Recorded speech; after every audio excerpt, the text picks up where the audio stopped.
nasihat qilgudek salohiyatim yo'q do'stim. Biz chet elga qadam bosgan kundan boshlab salohiyatimizni almashtirib bo'lgan. Aslida nasihat anglaydigan o'rindan nasihat qiladigan o'ringa o'tib olganmiz. Ta'lim oladigan istaklarimizni yo'qotib, ta'lim beradigan munbarlarni egallab bo'lganmiz. Hammamiz ustozga aylanib, taliblik darajamizdan juda bo'lib bo'lganmiz. U qadar katta chaqlaymizki o'zimizni, fikrimizning orqada gigant tog'dek mahkam turib, uni rastqa, haqqa aylantirish yo'lida hech kimga yuz xotira qilmaymiz. Kashki haqning orqada, rastning yanida shunchalik mazmut tura olgan bo'lsak. Dahi sifat nutqlar so'zlash odatimizga aylanib qoldi. Haqiqiy dahilar yoqisini tishlab hayrona. Ulamolarcha tafsir qilishlar, fatvo berishlar kasbimizning bir partisi bo'lib qoldi. Haqiqiy ulamolar tavba istig'for ishida. Qo'mondonlarcha jangga chaqirishlar, ozodlikning yo'l xaritasini belgilab berishlar, hayotlik muqomimizning zinati bo'lib chaqnashga boshladi. Asli qo'mondonlar tashvish ilkida. Kimlargadir, nimalargadir to'n pichish, hukm qilish, baho berishlar salohiyatimizning jagosi sifatida taratqularda yangrashga boshladi. Shundoq qilishga haqqi bo'lganlar sukunat qo'ynida. Shundoq ekan, sana qandoqni nasihat qilishga betinay. So'zlarimni tavsiya deb tushangin. Tavsiyagimni quloq solgudek mayling bo'lmasa, qalbingni kibrning tumanlari o qadar mahkum ayligan bo'lsa, bir ojizning nidosikan deb anglab qo'ygin. Uni xohlamasang, quloqlaringni yopirib o'z yo'lingga ravon bo'l. Ammo fitna ig'vo munbarida jal solib yurma. Bugun qandoq yashasang yasha, millatning ro'yini sundirma, birligini buzma, taqdiri haqida maylingcha hukm berma. Uyg'urning kelajagi eshak savdosi bilan bitmaydi. Vatanimizda hukm surayotgan Xitoy zulmi buyuk bir to'kpa yaratdi. Yillardan biz quloqlarga varqirab uyg'otilmagan muhojiratdagi tark jasadlarni qabohatlik uyqudan birdanla uyg'otdi.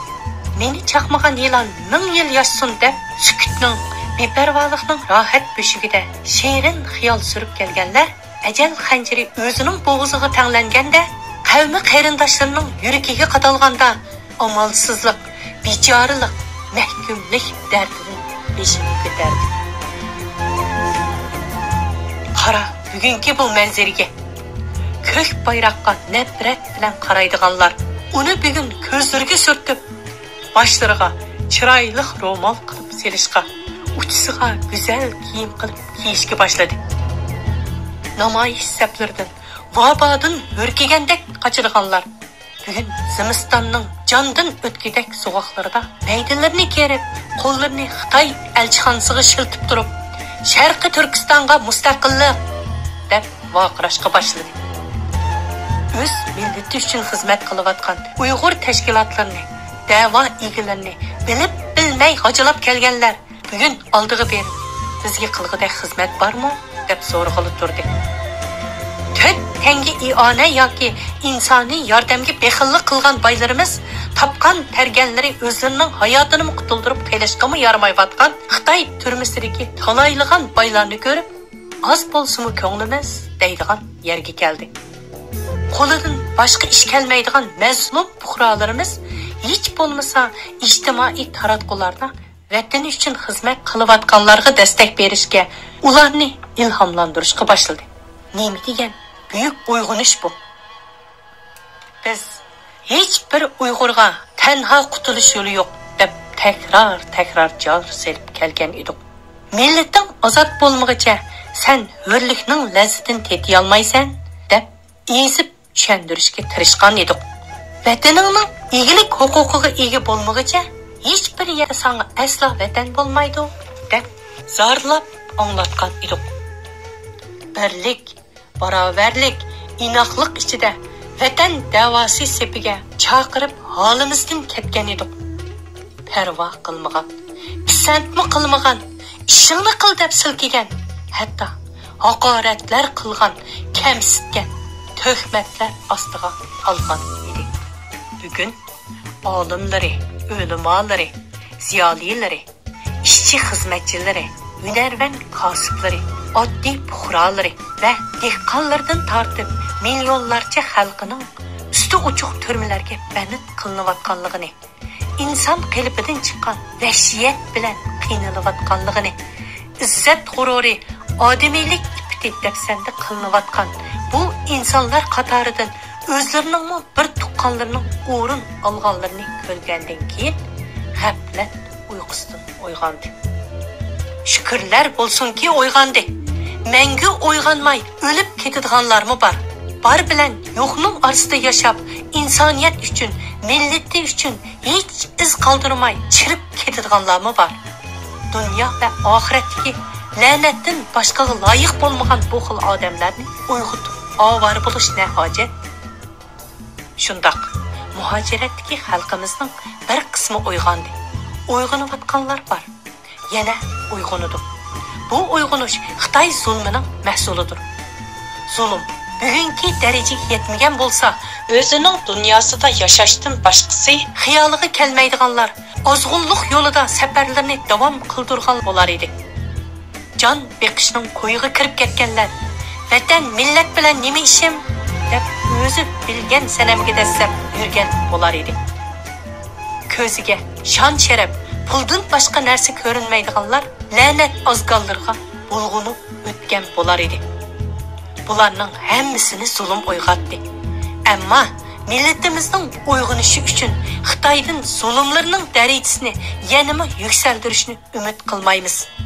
Zaten bu zulm vahshilikda chekiga yetdi.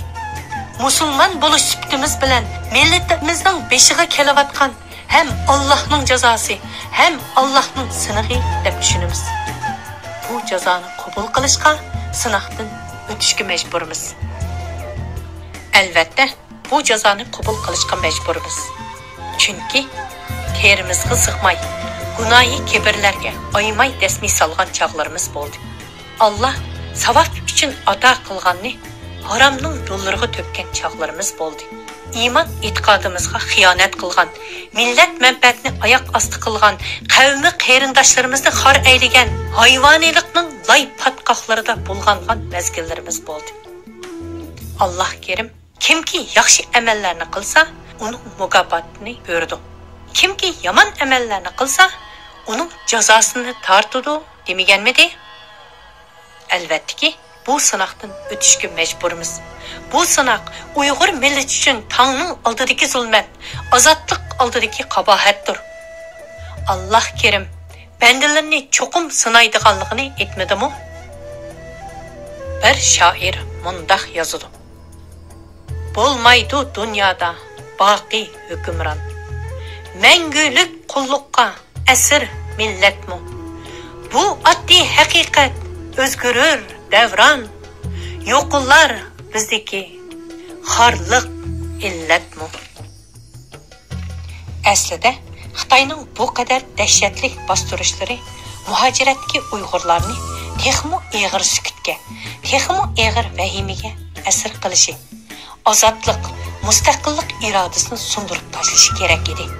Ish undaq bo'lmadi.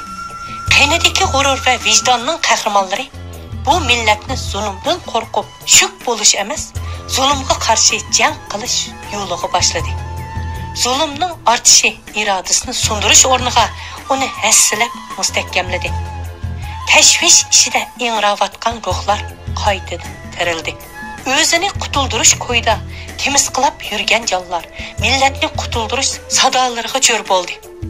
Ayshi ishrat qalblariga hokim bo'layotganlar millatning ko'z yoshlariga ham sherik bo'lishga boshladi. Mana bular Xitoy zulmining to'kisi emasmi? Zulm azobning homiysi bo'lsa, azob zulmdan qutulishning bosh panoyidir.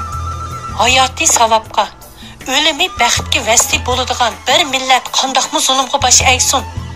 Qandoqmi dushmandan qo'rqib yashsin? Qandoqmi nusrat qozonmasin?